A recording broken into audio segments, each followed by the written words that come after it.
आज मैं मध्य प्रदेश के टीकमगढ़ जिले में मौजूद हूँ। मेरे साथ हैं प्रीति सिंह परिमाण जी, जिन्होंने कई बुक में अपनी कविताएं भी लिखी हैं और वो उपभोक्ता फॉर्म के जूरी पद पर भी काम करती हैं। तो मैं उनसे जानूंगी कि उनका अनुभव क्या रहा और घर, ऑफिस और बुक लिखने का काम वो सब कैसे मैनेज करती हैं। तो बताइए क्या सफ़र रहा, क्योंकि हमने बहुत सुना है आपके बारे में, आपकी एजुकेशन के बारे में और सामाजिक काम के बारे में।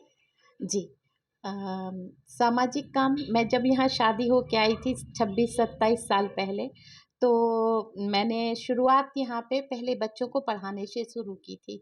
घर में ही मैंने बच्चों को फ्री ऑफ कॉस्ट पढ़ाना शुरू किया था। जैसे कि जो महिलाएं काम पे जाती हैं, उनके पास फीस नहीं होती है, तो वो बच्चे मेरे पास बीच में आके महिलाएं बोली कि मैडम हम काम पे जाते हैं, हमारे बच्चे यहाँ इधर-उधर घूमते रहते हैं, पढ़ाई नहीं करते। तो मैं चूँकि उस समय घर में थी, तो मैंने कहा यहीं से शुरुआत करती हूँ और मैंने बच्चों को पढ़ाना शुरू किया था। 5-6 साल का सफ़र वैसे ही गुज़रा। फिर उसके बाद बालिकाओं की कई समस्याओं से, चूँकि मैं लॉ ग्रेजुएट हूँ, तो देखा मैंने कि कई सब्ज़ी वाली बाइयाँ आती थीं, तो उनका ये कहना होता था कि हमें घर पे मार पड़ती है या हस्बैंड शराब पीते हैं। तो उन चीज़ों में भी मैंने थोड़ा सहयोग किया, पुलिस से संपर्क किया, तो उस तरह से उनका रहन-सहन, उठना-बैठना भी और उनको जो टॉर्चर करते थे घर पे, वो भी बंद हुआ।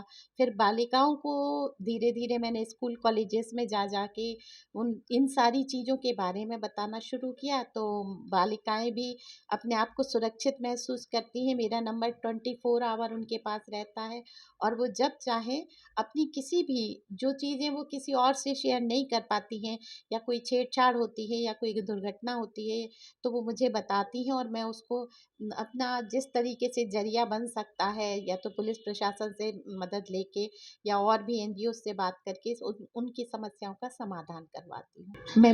मैंने 2 किताबों में विशेष अंक, एक नारी सशक्तिकरण का जो आकांक्षा पब्लिकेशन राजीव नामदेव हिधौरी का आता है उसमें है, और एक और था ये पर्यटन विशेषांक, उसमें भी विशेषांक मेरा गया है।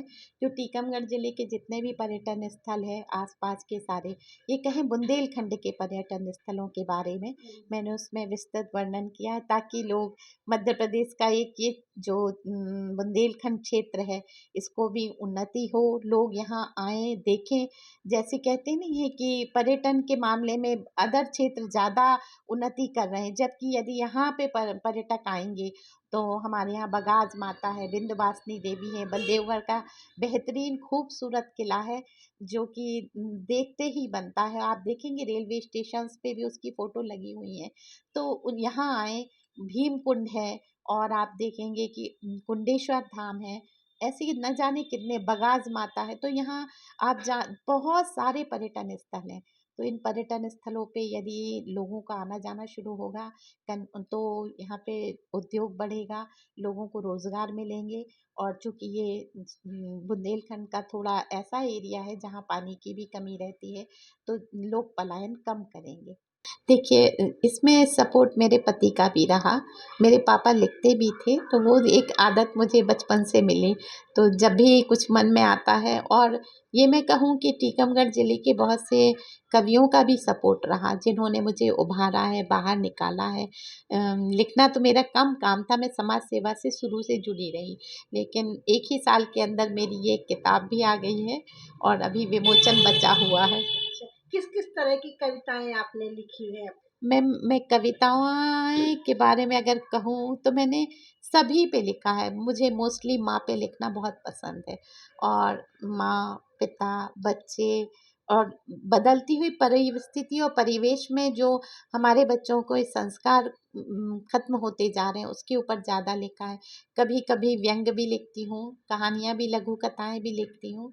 मेरी राजस्थान से भी पब्लिश होती हैं कविताएँ, कहानियाँ, और दिल्ली से भी 3-4 व्यंग्य निकले हुए हैं, और अभी लघु कथाएँ भोपाल से भी 2 पेपरों में बराबर प्रकाशित होती रहती हैं। अरे वाह!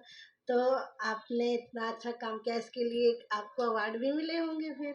जी हाँ, मुझे समाज सेवा के लिए बराबर में पुरस्कार मिलते रहे 2, 3, 4, 5 सालों से। उससे पहले भी यहाँ के प्रतिष्ठित लोगों ने भी सम्मानित किया है और भी बाहर से मुझे अवार्ड मिल चुके हैं। सपोर्ट करें, सब्सक्राइब करें, खबर लहरिया यूट्यूब के मेंबर बने, खबर लहरिया ऑन ग्राउंड को आज ही फॉलो करें।